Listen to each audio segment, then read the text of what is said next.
दोस्तों आज हम सब लॉकडाउन के अंदर अपने घरों में बंद हैं, क्वारंटाइन हम हो रहे हैं। क्वारंटाइन शब्द हमने पहली बार सुना है, अंग्रेजी का शब्द है दोस्तों क्वारंटाइन। हमारे पूर्वज जो इतने अच्छे वैज्ञानिक थे, इतनी अच्छी रिसर्च हमारे लिए करके गए थे, उन सब को मैं आज नई पीढ़ी को दोबारा से याद दिलाना चाहता हूं इस वीडियो के माध्यम से। वीडियो को लास्ट तक देखिए कि हमारे पूर्वज इस आज जो बीमारी आई हुई है, जिसके लिए इतना शोर शराबा हो रहा है, पूरा विश्व लॉकडाउन में है, तो हमारे पूर्वज तो ऐसी बीमारियों के लिए पहले से ही रिसर्च करके चले गए। वो क्वारंटाइन शब्द का मतलब समझते थे।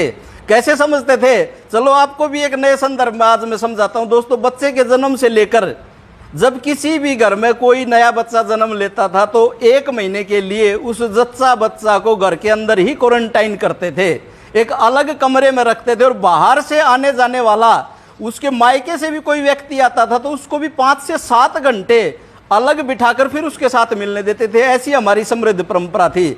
और दोस्तों दूसरी बात, जिस घर में बच्चे ने जन्म लिया है उस घर के आस पड़ोस के लोग जब तक उनके घर में हवन यज्ञ होकर शुद्धिकरण नहीं हो जाता था तब तक उनके घर से किसी भी चीज का लेन देन नहीं करते थे। उसको हरियाणवी भाषा में बोलूं तो कहते थे कि स्यावड़ लगी हुई है। जब उनके घर से वो निकल जाती थी तो उसके बाद लेना देना शुरू करते थे। दोस्तों उसके बाद बताता हूं कि हमारे यहाँ तीज त्योहार मनाकर साल में 2 बार कम से कम पूरे घर की चूने से पुताई करते थे, यानी घर को सैनिटाइज करते थे।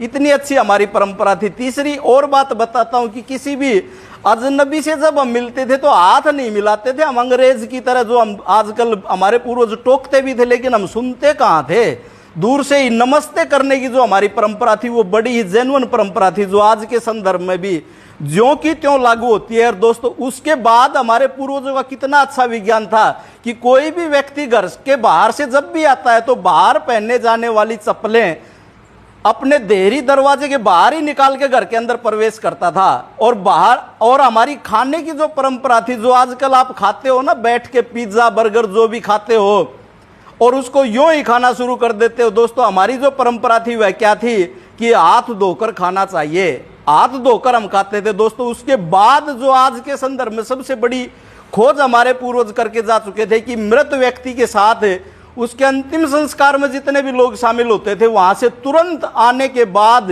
नहाते थे और उन कपड़ों को धोते थे और उसके बाद ही घर में एंट्री करते थे। और घर में पहुंचने से पहले ही मुझे भी पता है और आप सबको भी पता होगा कि जहां भी हमारा अंतिम संस्कार करने की जो गांव से बाहर जगह होती है उसके पास कहीं ना कहीं पानी की व्यवस्था जरूर होती, वहीं से हाथ धोकर आते थे सभी लोग।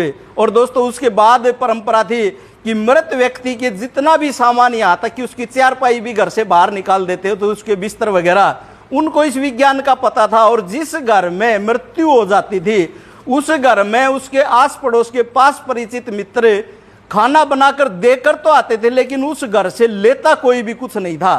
तो दोस्तों इतनी समृद्ध हमारी परंपरा थी। दोस्तों हमारी खास समृद्ध परंपरा आप किसी भी गांव के चारों तरफ कोनों पर नजर दौड़ाकर देखिए, जो लोग मांस मछली खाते थे, मीट इत्यादि खाते थे, उनको गांव से बाहर बसाया जाता था। आज भी आप नजर दौड़ा लें, हो सकता है कुछ संदर्भ बदल गया हो, लेकिन उनको इतना अच्छा विज्ञान का पता था, ऐसा वो लोग करते थे। तो दोस्तों हमारे पूर्वजों ने ध्वनि विज्ञान का उन्होंने खोज की थी। जो शंख की ध्वनि बजाते हैं सुबह के समय, शाम के समय जो मंदिरों में ध्वनि बजाई जाती है, और मंदिर की जो घंटियां हैं वो भी एक वायरस को खत्म करने का काम करती है। और दोस्तों हमारे घरों में देसी गाय के घी का दीपक जलाया जाता था। बड़ा ही खास विज्ञान था, बड़ा ही खास चीज थी जो वायरस को, जीवाणु को खत्म करने का काम करती थी। दोस्तों कोई भी किसी भी घर में कोई भी अनिष्ट होने के बाद उस घर के शुद्धिकरण के लिए उसमें हवन यज्ञ अवश्य ही करवाया जाता था। यह भी हमारे पूर्वजों की खोज थी। आज इन नियमों को कोई पालन करता है, इनको मानता है। इस कोरोना से पहले की बात बता रहा हूं तो उसको अनपढ़ गंवार जाहिल समझते हैं। हमें बड़ी भारी भूल हमारी थी। दोस्तों हमारी संस्कृति इतनी समृद्ध थी, आओ पुनः लौट चलें, अपनी परंपराओं को, अपनी मान्यताओं को, अपनी संस्कृति को पुनः अपनाएं और आज की इस महामारी को और आगे आने वाले समय में ऐसी महामारी से हम बचे रहें, अपना परिवार बचा रहे, अपनी परंपराओं को अपनाएं। अपनी वाणी को विराम देता हूं। धन्यवाद। जय हिंद, जय जवान, जय किसान।